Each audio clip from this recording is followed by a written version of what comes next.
Okay, sa magandang araw. Ito may re-repair tayo na isang electric pan. Electric pan na kakaiba. Ganda siya oh. Magandang forma niya. Turbo electric pan. Turbo ang brand. Mukhang malakas. Pero ang reklamo sa atin ng may-ari dito, humihinto. Pag umikot, tapos unti-unti humihinto hanggang sa ayaw na. Patigil-tigil, ganun ba? Pero di ko alam kung may power pa kasi hindi ko pa siya sinaksak. Kadadala lang dito nung may-ari. Testingin natin. At chinek ko naman to 220. Pero ganda siya oh. Ang niya, touchscreen. Ayun oh. Ang kakaiba. Oo nga. Testingin natin, nag-power na siya. Meron na siyang standby na ilaw dito. Ngayon naka number 1 siya niya no. Number 2, number 3. So ayaw niyang umandar oh. Hala. So ayaw no. Patayin na natin. Baka masira. Ang problema nito dito sa may mismong motor ng electric pan, yun ang may problema. So ang ganda niya. Kakaiba. So ayan siya oh. Ayan. Model niya. So huwag na natin pansinin yan. Dito na tayo. So yun guys, babaklasin muna natin. Medyo malikabok, diretso linis na to. Tapos tignan natin kung bakit ayaw niyang umikot. Baklasin ko lang muna siya guys medyo matagal-tagal pagbaklas nito. Yun guys, nabaklas na natin tong screen at yung LEC. Mahigpit yung ehe. Ayaw umikot, kaya pala siguro yung fuse nito nasira na. O nag-open. Kung may fuse siya, ngayon kung wala, ayun oh. Halos ayaw niyang umikot oh. Dapat yan may free wheel yan Wala, mahigpit. Baklasin natin yung yung motor. So tatanggalin lang natin yung mga tornilyo para mabaklas. Guys, nabaklas na natin yung motor. At nakita ko yung itsura ng motor niya. Para lang siyang motor to ng ng Rota Air, mga ganon. So ayun ang dumi. Mga motor lang to ng Rota Air, maliit. Para siyang yung mga sa China ng electric fan, yung special na sinasabi nila. So ayun guys, babaklasin natin tong motor. Tignan natin yung shafting saka yung bushing. Palagay ko doon ang tama nito. Itong shafting saka bushing niya. So tatanggalin ko lang yung 4 na tornilyo nitong sa may motor. Ayan, tatanggalin natin tong 4 na tornilyo. Gumugulong. Ano siya bilog. Pabilog yung base, kaya umiikot siya, gumugulong. So kabitan natin ng Phillips screw sa likod para hindi gumugulong. Punasan muna natin itong puwit. Lagyan natin kabok. Mamaya na yan. Tanggalin muna natin yung mga 4 na tornilyo.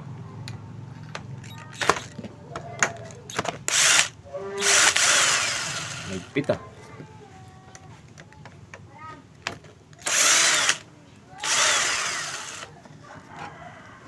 makita natin yung itsura. Kung ito ba may pag-asa pang ma-repair.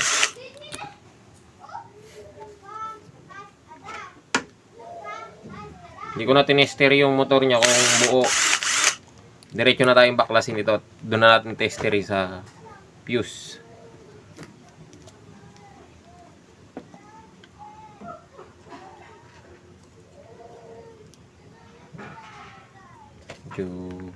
Higpit.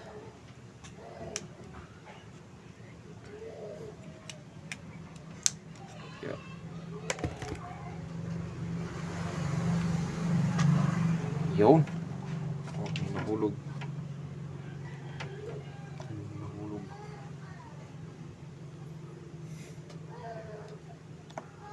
Meron pang bulitas. Meron siyang bulitas sa dulo. Tanggalin natin to, baka ito yung baka mawala ito pag di tinanggal. Kaya lang ayaw matanggal, nakapakat. So ito ang nakakuha sa kanya. Yung harap ang stock up ayaw. Pero dito sa likod nabunot nahili. So ibig sabihin dito sa harap ang stock up. Check natin. Yung ehe nito mataba. So kasing taba din nung sa mga ordinaryong electric fan.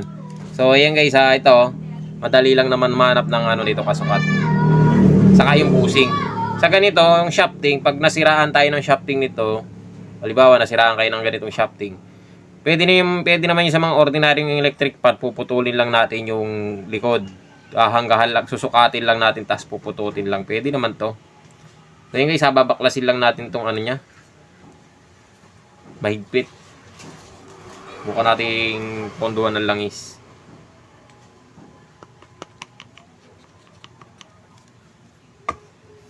Kung kaya pang makuha sa langis. Pero parang mahirap na. Umiikot pati bushing, sumasama. Itong mahirap dito. Pati bushing sumasama. Ayaw matanggal.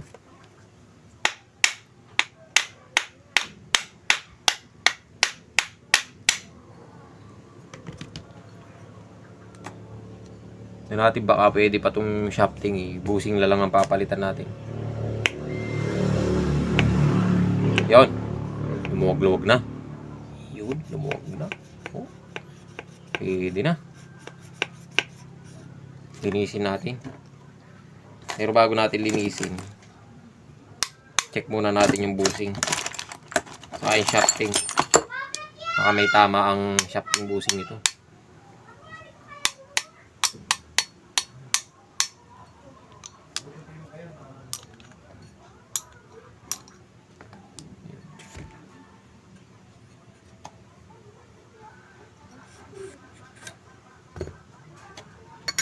Ayun ang pasahang pamunas.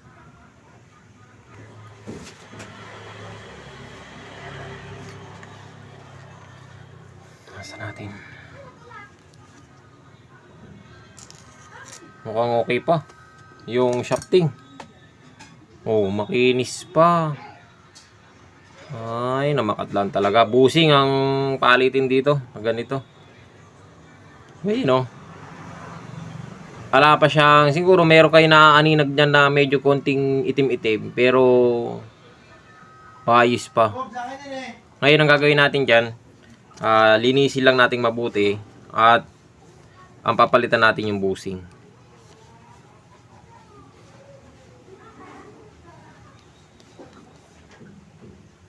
Bushing kailangan na magpalit nito. Makinis pa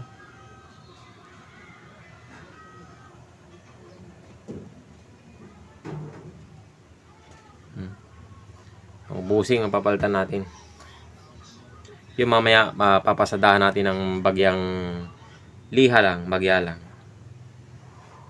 Ito may gat-gat na. Gas-gas, hindi naman siya pero mas mainam dito, palitan na natin. Tapos yung maintenance nito, ito ang nagiging problema na kadalasan ng mga ganitong electric fan yung maintenance nila, yung foam na kinakabit, tinitipid na rin. Ang nilalagay konting lang, foam, tapos yun lang is bagya lang. So ang gagawin natin dito, papalitan na rin natin pati yung oil foam. Tingnan nyo yung nilagay na oil foam hindi siya buong bilog, tatlong konting lang, tapos yung tuyong-tuyo na wala nang langis to. Palitan natin. Pati yung bushing, ito yung bushing nyo. Palitan natin. Lilinisin ko lang.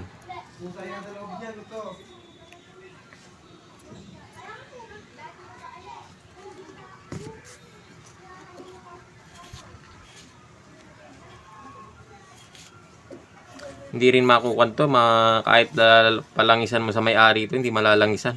Ang hirap kalagin. Yung takip niya, kahirap tanggalin ng takip. Kuha lang ako ng bushing saka foam na ilalagay dyan. Ayun guys, nakakuha tayo ng foam o filter na sigarilyo.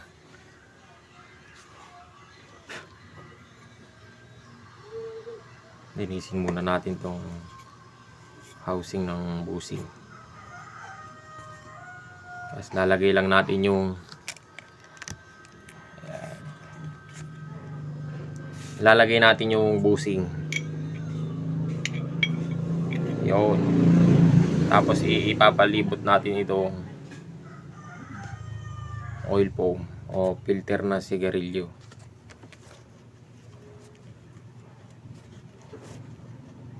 Yan natin ilalagay itong holder ng busing.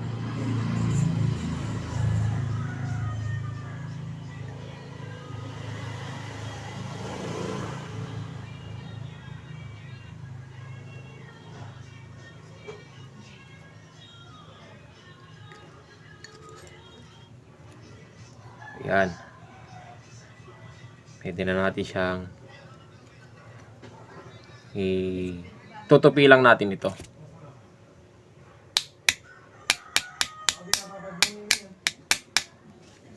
Kabila, ganun din. Ganun din sa kabila.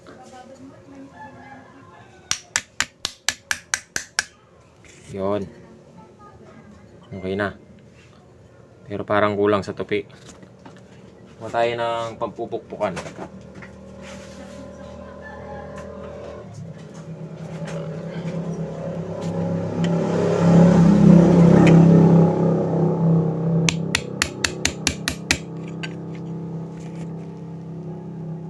Yun, okay na. Ngayon, lagyan natin ng langis.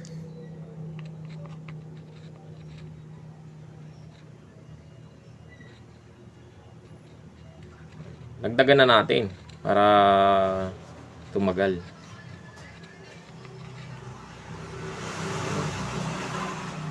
Okay na. Tabi muna natin yan. At ito ang asikasuhin natin, ito motor. Itong motor niya, ang gagawin natin dito yung fuse. Testerin natin. Pwede rin namang dito 1, 2, 3. Pero dito na tayo dumirect. Yun. Malikabok, linisin muna natin.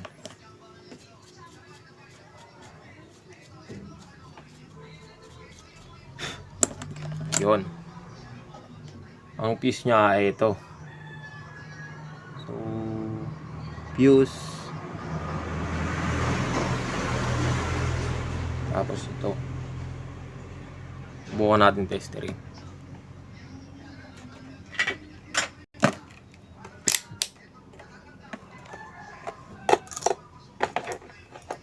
Gamit din naman tong tester nating analog tester. So wala talaga. Ayaw talaga. Ayan. Dalawang pa. Wala. Ayan guys, palitan natin. Meron tayo niyang kudrado.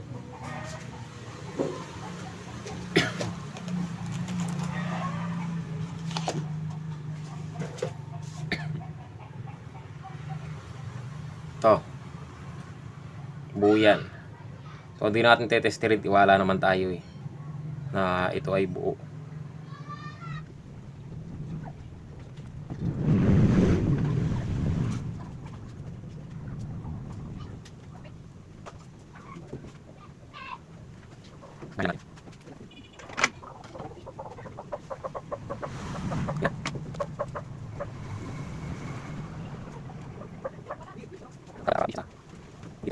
Para na-delete. Ganun.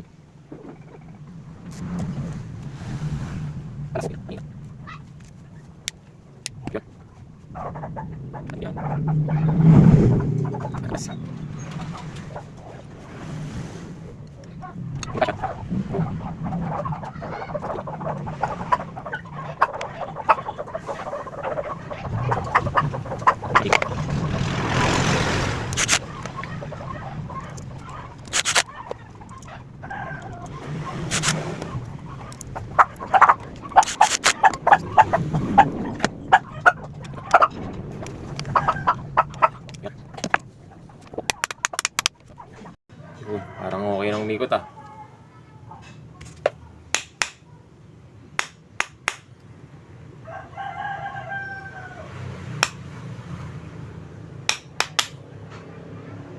Yun.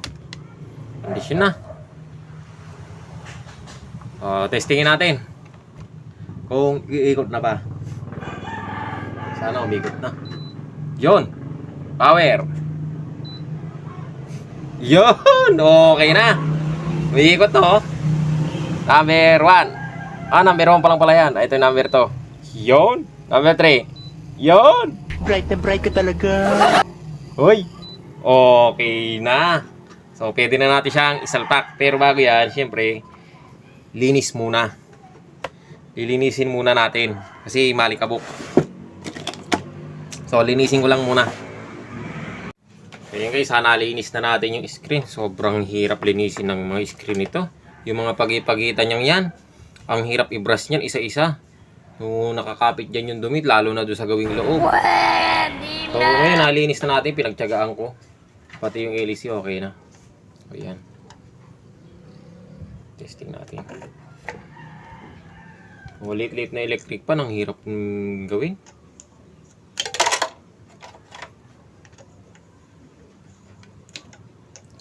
May dumi pa. Kasabihin ng may-ari, bakit may dumi pa?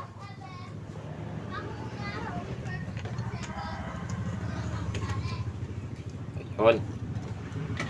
Ito na. Ito na ang screen niya. Ito may lock to eh. Tornilyo. Baka hindi matapat. Ito din ang hirap din baklasin. Saka ikabit. So yan. Kailangan kasi ito pantay. Pag hindi pantay, hindi papasok. Yun. Yun. May lock din pala. Yun. Tipa ko, tipa. Yun. Okay na. Tornilyo na lang. Kabit natin yung tornilyo. Yung labas niya, hindi ko pa nilinisan kasi labas lang naman ito eh.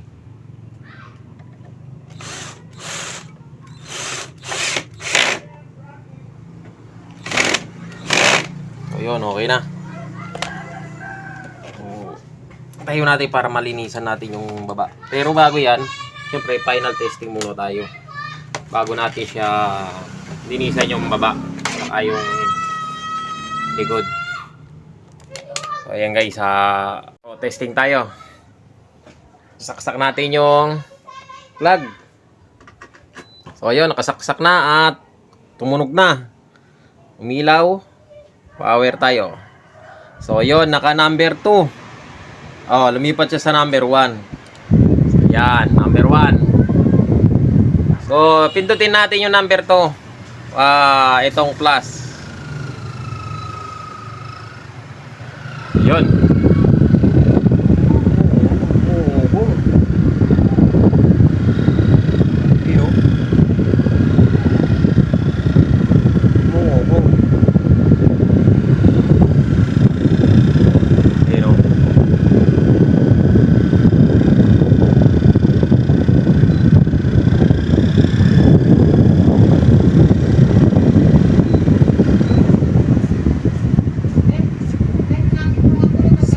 Number 1 niya normal lang. Pagka number 2 medyo malakas na siya, umuugong na yung ano niya.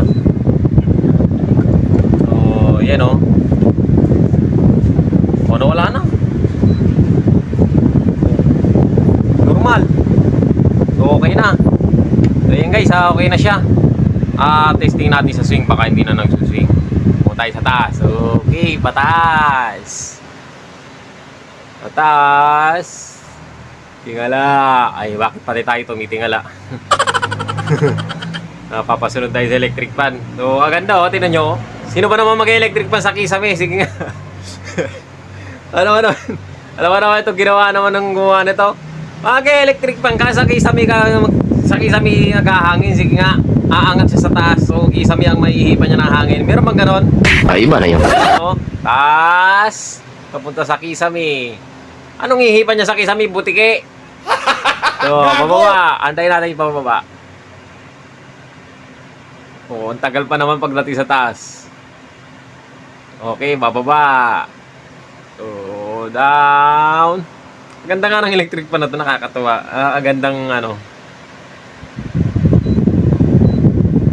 Number 1 lang na. Oops. Dito tayo sa isang swing. Lipat natin dito sa isang swing. So, yan. O, makikita nyo. Yan ang ano, ganyan dapat. Yan lang dapat ang nilagay nilang swing, ganyan lang. So, kasi yung taas baba, siguro naman mag-electric pa sa itaas, sige nga ano, butike. So, yan. Ganyan lang dapat, di ba? So, walakas naman yung number 1 nyo. Normal naman siya. Off natin. You know, ganda ng ikot nyo. O, makapapansin nyo. Condition. On natin ulit. Meron din siyang timer, ha. Ayun, no. Mapapansin nyo yung timer niya. 1 hour, 2 hour, tas 4 hours. So, pero siguro ordinary call lang yun, ganyan lang.